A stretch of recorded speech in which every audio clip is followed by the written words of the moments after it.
Okay, so since I'm still trying to sell my book, my latest book, I'm going to read you a little excerpt from when I went to the Continental bathhouse.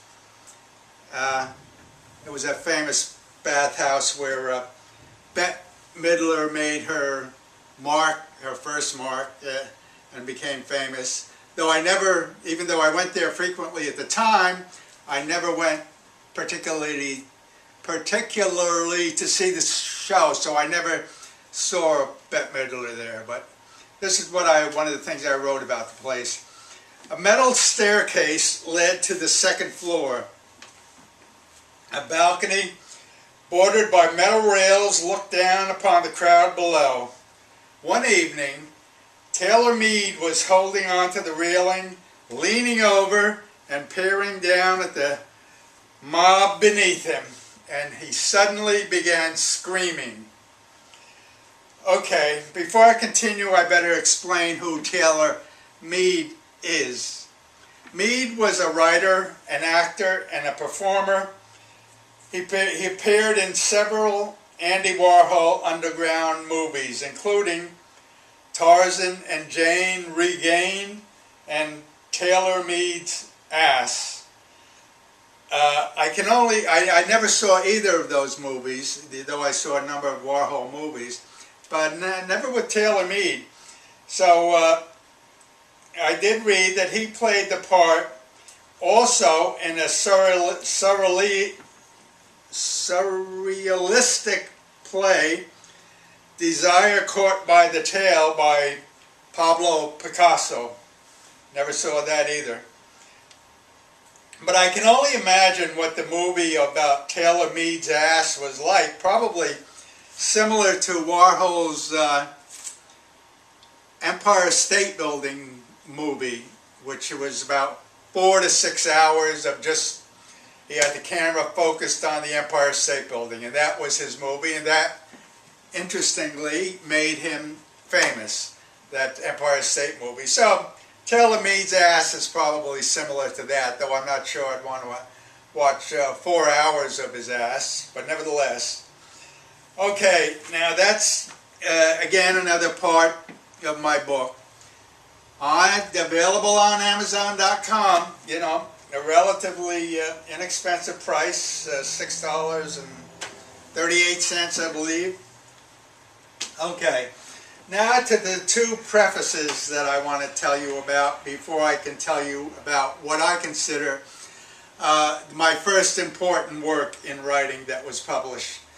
I became a gay activist. I joined the Gay Activist Alliance, and I went to a number of demonstrations at City Hall in New York for a gay rights bill, which was never passed, by the way, at that time, and other demonstrations that I took part in. And only because I took part, and I know it was 1971, because there's the year-end issue of Life magazine from 1971, and just by chance, I knew at the demonstration, the first one I went to, a lot of pictures were taken by people that I later learned were reporters. And by chance, I was featured in my photograph anyway, in this issue of Life magazine. So that's the two prefaces I got to tell you about before I now... No, that's the first preface. The second preface is Merle Miller, a noted writer who was most famous for his biography of Harry S. Truman. He came out on the pages as gay, on the pages of the New York Times magazine. I remember it was a big thing, and I remember there was some controversy about it. Some people, famous people, did not like him coming out like that. But nevertheless, he became a gay activist too, by coming out in the New York Times magazine. Now, that kind of inspired me to write my own version of coming out. For the Bergen Evening Record, which is northern New Jersey's largest newspaper. I mean, thousands of people read it. It's so close to New York. And certainly our family did in Moa, New Jersey, and probably just about everybody else did. So I wrote an article about myself coming out as gay in a small town in New Jersey. And I sent it off to the Bergen Evening Record and then kind of forgot about it. I never received any word that they were going to publish it or anything. But as it happens, one day I received a check in the mail for $50 from the Bergen Evening Record, and I figured, oh, they're going to publish it. And I wanted to warn my parents, who still lived in that town there, and so did my sisters, that this was coming out, that I was coming out on the pages of the newspaper they read. So I called up. I was working in a small office. I think I said this before, at NYU, but it was on 23rd Street. So I called up all during the day, kind of frantic, trying to find out when this article was going to be published, because it could cause some controversy in the family. And I get shuttled from one person to another person to another person, and nobody could tell me until finally I did talk to one man who said, I told him I received a $50 check for my article, and he said, well, that means it's already been published. And this was the first time I learned that you don't get paid for your writing until it's published. You know, I found that out later. So I was amazed and kind of laughed about it. Here I am panicking that it's going to be published without me getting a chance to tell my parents about it. And it had already been published, you know, weeks ago. So they finally they did send me a copy of the magazine, so I got to see it in publication. This was it, and it's a long article, and they titled it. It was not my title, but it's a good title. A Different Kind of Coming Out. So the next time I went to visit my parents in New Jersey, I opened the door, went into the kitchen. My mother was there, and she didn't say one word. She turned around, picked up something, and handed me the article. It was folded, and she handed me the article. And I started to say, you know, I wanted to warn you about this, and she cut me off. She just walked out of the room, never spoke a word about it. Just, in fact, my father never said anything about it either. He didn't even mention it. You know, nothing at all. So that was how they took it, and it didn't really matter. I didn't know what the rest of the town thought about it, because I wasn't really there. I only visited there. I was now living in New York City. So that's how I came out, just as Merle Miller came out. And yeah, a little thing I forgot to tell you about this.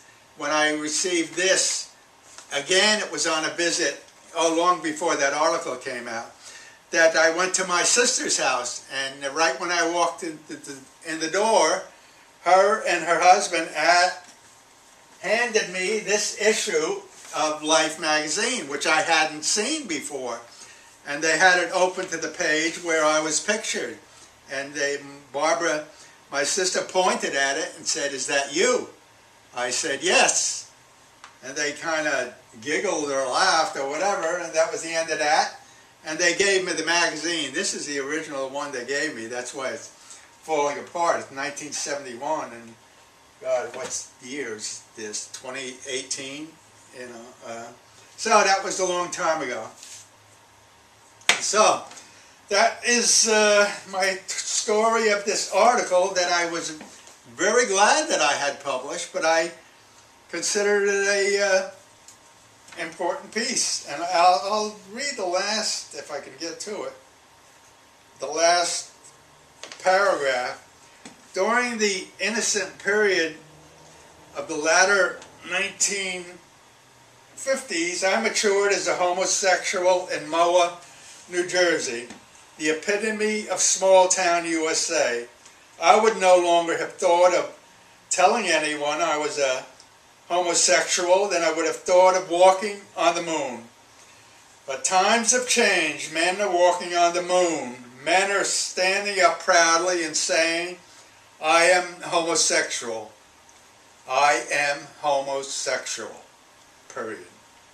So was my first major work that I had published. Now I'm becoming a writer, I guess. Again, I never thought of myself. Just whenever anything came up, I wrote it. If I was inspired by it, I'd write it and send it to somewhere. These are coming up in more episodes of this.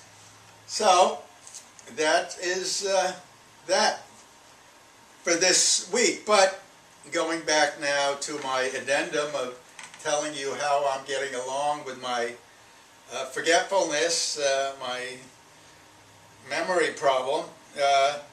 I really have nothing to report this week. I still forget things, and my friends know I have to reach for words, and I have to stop sometimes and really think. So that's nothing major is happening.